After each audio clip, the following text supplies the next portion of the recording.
All right, JoeyRitter.com, on Twitter at Joey Ritter. Fantastic guest today, the hostess with the mostest, Kathy Romano of 93.3 WMMR Preston Steve Show. Thank you so much for doing this. I appreciate it. Oh, no problem. I'm Yeah, glad to be here on Skype with you. you got it. Now, how you doing? All right? Yes. All right. Um, so Preston and Steve been around for about 14 years. Is that correct? Yeah, I All think right. that's it. I mean, I feel a little bit old when I say that because I've been there since the Y100 days. You feel old. Come on. I actually think we're close to the same age, so it's fine. But So we're both old. yeah. That's what you're saying. Now, correct me if I'm wrong, but when you graduated college, did you start in TV? Was that where you started and land in radio, or am I completely off? No, that's it. That's how I started. I started actually as an intern for UPN 57. There was a public affairs show on there at the time, and I started there as an intern. It was actually my last semester. I received credits, and while I was there, actually all through college, I wanted to do behind the scenes. I was more into editing and things like that. And when I got to UPN, two people there, my two bosses there, said to me, "Hey, why don't you try some on-air stuff?"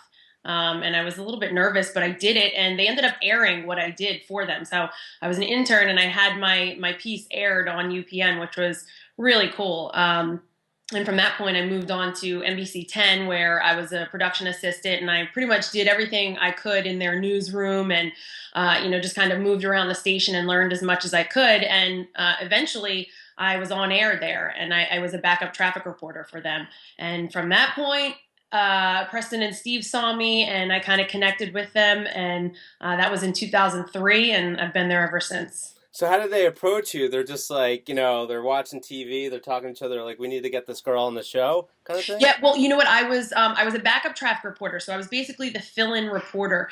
They didn't have a traffic reporter for I think it was like 3 or 4 months. So I was on for 3 or 4 months straight, and then all of a sudden one day I disappeared when the girl came. Their full-time reporter came in. I was off the air and would just kind of do days here and there, vacation days. You would see me pop up sometimes on the weekends, things like that. So Preston and Steve were on the air one day, and they said, "Where's Kathy? Whatever happened to her? Where'd she go? We liked that girl." And I had never met them. So a friend of mine called and said, "Hey, Preston and Steve are talking about you." So I ended up sending my resume over there because at the time then I was only filling in doing traffic on NBC 10, and I needed a full-time job. Sure. So I sent my resume over to them, and it was like a couple of months later, they ended up calling me in, and they were looking for a female on their show. So I sat in a couple of times. It took about over a couple of months. I sat in a few times with them, and then eventually, The rest is history. yeah. So take me through, a day in the life of Kathy on show day. People, they think you're on the radio and it's such an easy job, but it really isn't. You got to get up early, got to go to bed early, and you got to entertain for 5 or so hours, keep it moving the whole time. What time are you getting up, and take me through the routine? Yeah, so I go to bed early. Out of everybody on the show, I probably go to bed the earliest, I think. Me and Preston. But I go to bed at 9 o'clock. Like, I am in bed, phone off, not talking to anybody, not checking texts, not on Facebook, nothing. Like, I have to be in bed by 9 o'clock. I'm like a baby. I go to bed with all the little kids in the neighborhood. Right. And then my alarm goes off at 4:15, and I hit snooze a couple of times. But then I just kind of I have to jump up. Like I jump out of bed every morning because if I just lay there, like I'll stay there forever. And it's just, you never get used to getting up that early in the morning, I will say. But once I'm up, I'm okay. And, I get ready, I go into work. And once I get there, I go in, I do a traffic report at 5:30 before everybody else comes into the studio at 6. So I do a traffic report at 5:30, and then I prepare the news. The first segment of the morning is my news segment. So I'll prepare about 3 or 4 news stories, and I do that. And then, my traffic reports throughout the morning. I do have to prepare them on a site that we use, a traffic site that we use. I do prepare the sports. I'm sorry, I do prepare the traffic. Mm-hmm. It's kind of I've been doing it so long, it's easy for me. And I said sports. Nick writes my sports for me each morning. Okay. No, it's a lot. Like, so when you're preparing all that, is it just kind of like a website that you pick and choose what you want to put in, or are you just going all these different sources For news or for traffic? for news? For news, we do a lot with 6ABC. I always check their website, but I'll check a bunch of I check all over the place. I mean, we get the paper every morning. I read the paper. I check all of the news websites, Associated Press, things like that. I'll kind of cruise around everywhere. But I mean, I pretty much know the top stories of the morning. When I'm home, still getting ready for work, I watch the news, so I know what the big stories are before I even get there. Right. And what about, I guess this is more Preston and Steve, but, when you have guests come in, you have a lot of guests cycling through. Obviously, you got to keep the show going and talk about their latest projects, that kind of thing. Is it hard, preparing the questions for the guests every day, or have they just been doing it so long they can just pretty much talk about anything? You know what? Preston and Steve are really good with guests. We do prepare for guests. We certainly do. We have an information sheet in front of us, and depending on who the guest is, if it's say somebody coming in to promote a movie, we'll watch the trailer for the movie. If or sometimes we're actually offered the actual movie, so we'll watch the movie before they come in. So we do prepare for it, but everybody is so good at if sometimes there's a surprise guest that. Mm-hmm. Pops in, or we forget to put it on the calendar and we forget about that guest, and you just got to go with it. And we've been working together so long, and Preston and Steve are so good that we just they can do it even if they don't have an information sheet in front of them. Right. I feel like you have it the best though, because Preston, obviously it's his job to be the anchor, and Steve, it's his job to say the funny comments in there. And you just kind of chime in when you want, when you want to know something, when it's convenient for you to chime in. It's. Well, and you're exactly right. When it's convenient for me to chime in, and that's sort of why they, back in the day when they were interviewing and auditioning different people for the show, it's what they've told me is that's why they picked me. It's I'll interject when I have something to say, but I'm not going to talk just to talk and keep throwing myself in there and not making sense, or diverting the conversation in a different way. So that's sort of what that chemistry that we have and that we've worked with for so long, and it works for everybody. Right. So as I said before, I've been there since the Y100 days, and I actually remember your very last show. And, it's 10 years ago, so I didn't have a real job yet. I was working at a pizza shop. I didn't have to be there until like 11 o'clock. And I just remember laying in bed, and it just kind of seemed so sudden. And it was just so weird because it was just a free-for-all. Do you remember that last show at Y100? I do, yeah. Actually, most of the staff was informed that the radio station was going off the air or was changing formats the night before, except for our show. So we were in work and we didn't know. And all of a sudden we got a call from Matt Cord, and he said, hey, and he told us what happened. I remember we all had text messages. We all had phone calls from Matt. He was telling us what was going on. And he said, everybody's on their way in. They want to get on the air. Everybody wants to go on the air before this is it and it's done. So, we had no idea until I think it was mid-morning, and everybody started to come in. And yeah, I do remember it. Now, I wasn't there as long as obviously Preston and Steve and a lot of the employees there. So it was sad for me, but it was much more sad for people who had been there for years and years. Yeah. So it was interesting to kind of just sit back and listen to what everybody had to say about their experiences and their memories there. But it was sad. It was a good station, and But at the same time, it's like, you found this great gig and they kind of pull the rug, from under you.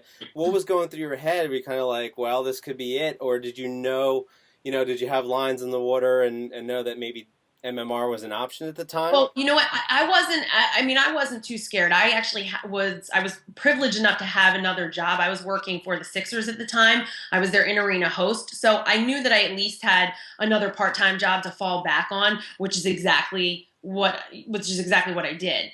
And then after that, a few months later, we ended up going to MMR, which was great, to kind of sign on with, it was better than we thought it could be. We signed on with a company that was able to give us more opportunities and better resources to grow our show, which is what has happened. So right.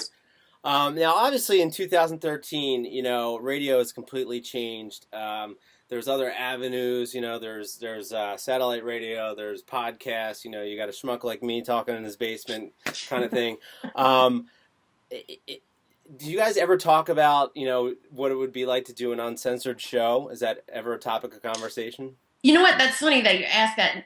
No, it's not really. An uncensored show? Not really. I mean, we do our show the way we do it. I mean, you can if you're ever in the studio, you can hear us off the air. There are some things that are said that Sure. would never be said on the air.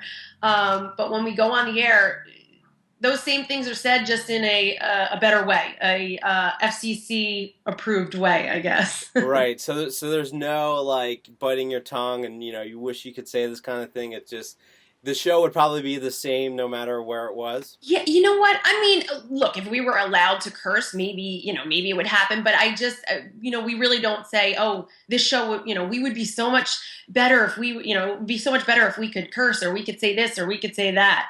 Yeah, we don't really do that. We just do our show and enjoy it. And Yeah, I'm not saying I wanted to go in that direction. I yeah, just was wondering if it was something you ever joked about.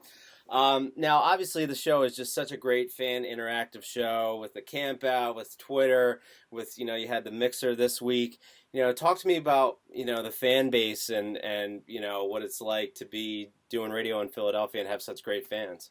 yeah, the fans are great. I mean, we really enjoy our fans, and it's why we do go out and do so many things like that. Like you mentioned, the mixer, which was just a couple of nights ago, and yeah, it's great just to get out. That was a small group of people. There was probably about 250, 250 people there maybe, and it's nice to just get out with a small group. But then we do much larger events like our Cardboard Classic that is coming up, or the Camp Out for Hunger, charity based events, just to get out and talk to people and see, what that our listeners love to come hang out. And at the camp out, I mean, most of our volunteers are our listeners and they want to be there with us and help. And it's just, yeah, I mean, our listeners are amazing. Awesome. Yeah. Now, talk to me a little bit. I got to say this slow. The Fresh Smiles Foundation. I get tongue-tied when I say it. What was the inspiration behind that? And, it's such a great program. Talk to me about it. Yeah, so it was me and three friends. We just kind of came together and we decided to form this non-for-profit organization. We wanted to help children, and we ended up with this foundation that keeps underprivileged children active in organized activities. Mm-hmm. We just feel that kids will do much better in their life if we can keep them off of the streets. These kids that that may go out and get themselves into drugs or gangs, things like that. Keep them off the street and keep them in some sort of positive, organized activity. Anything from sports to arts to academic. We're keeping them involved and allowing them to improve on whatever their talent, skill, or interest may be. Right. How long has that been organization for? I mean, it was in the works for a while. You'd be surprised what goes into forming a charity. I can imagine you don't just wake up and say, you know what, I'm going to start a charity today. Right, exactly. I sort of did, but then it took a couple of years to get it in the works. Yeah. So we've been operating for probably about a year now, I would say, but maybe 2 years prior to that, getting everything, because we wanted to do it the right way. We wanted to make sure that it was, a foundation that would last and that it wouldn't come and go quickly. So, so we've been, I would say, about a year. Okay. All right, I'm going to shift gears on you a little bit. I want to know what high school Kathy was like. Talk to me about high school Kathy. Okay, so high school Kathy, I was a cheerleader my senior year in high school. I was also a diver leading up to, I stopped diving in 11th grade, and my mom was like, you're not going to sit home. She's like, she said, you need to go and do something. So I was a cheerleader in middle school. She said, go try out for the cheerleading team if you don't want to dive. So I did, and I made it, and I was a cheerleader my senior year. But I studied a lot, actually. I was actually the younger, my birthday is in August. So. Oh, what? August what? August 25th. Ah, I'm August 6th. Okay. Great month for a birthday. Yeah. Not so good like when you're a little kid, you don't get to bring in cupcakes. But school. Once you turn like 21, it's the best month. Yeah, no, you're exactly right. I never got to bring the cupcakes to school. That was always so disappointing. So I was younger. I was younger than everybody else. And I studied a lot because I did well in school. I did great. I got wonderful grades, but I was certainly worked for it. So I was always studying, but I was always involved in, extracurricular activities and things like that. Right. Okay. Well, good answer. Now, have you been in Philadelphia all your life?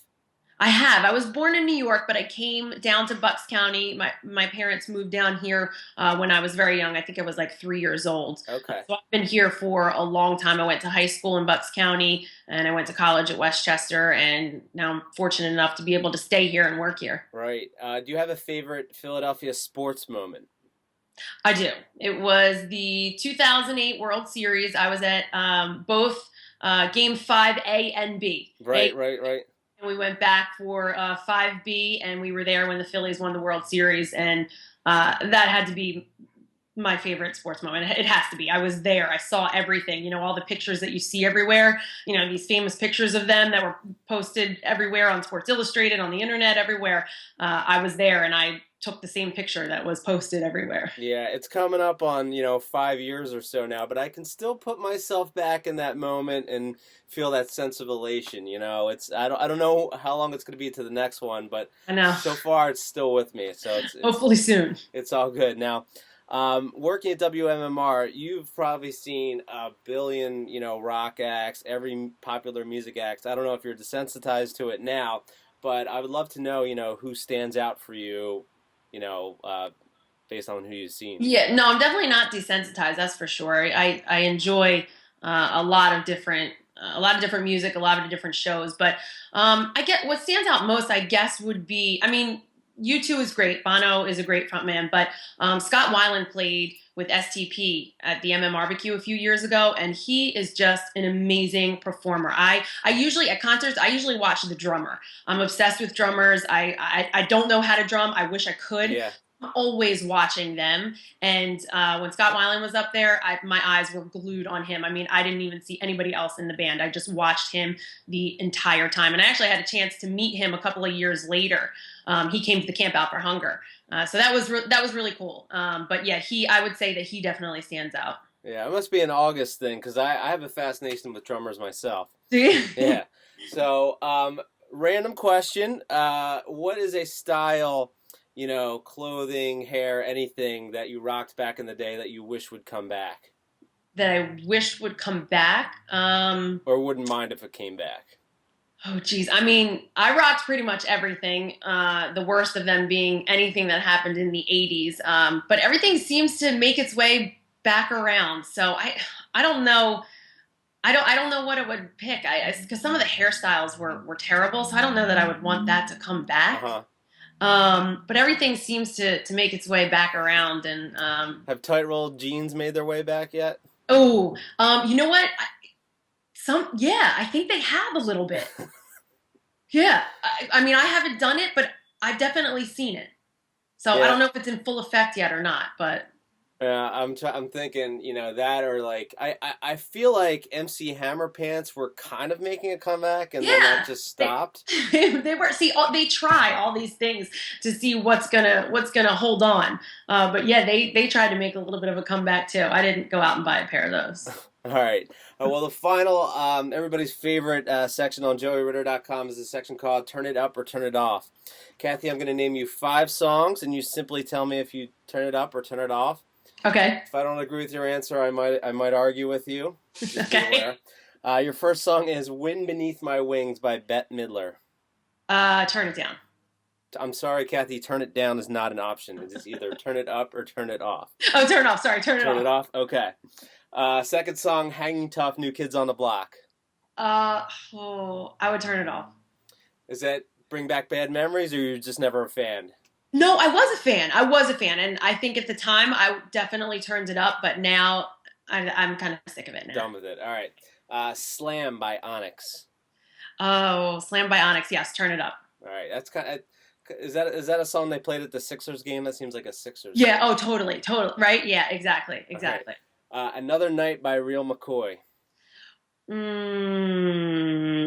That's a good one. I'd say that I'd turn it up. Good answer. See, I agree. At the time, way overplayed. I would have turned it off a million times, but I haven't heard it in a while. Now that I have it on my sheet here, I want to go listen to it. All right, your last song is a sentimental one. Everything I Do It For You by Bryan Adams. Kind of annoying. I would turn it off. Turn it off. All right. Hey, Kathy Romano, I could not be more appreciative of you doing JerryRitter.com. I know you're a busy lady, and keep killing it. All right. Thank you very much. Can I just say one more thing? Go to Sure. freshsmiles.org for more information if you want to find out about that organization. And if anybody would like to make a donation, we certainly would appreciate it. Freshmiles.org, and follow you on Twitter at Kathy Romano WMMR. Yep, that's it. You got it. All right. Thanks, Kathy. Thank you.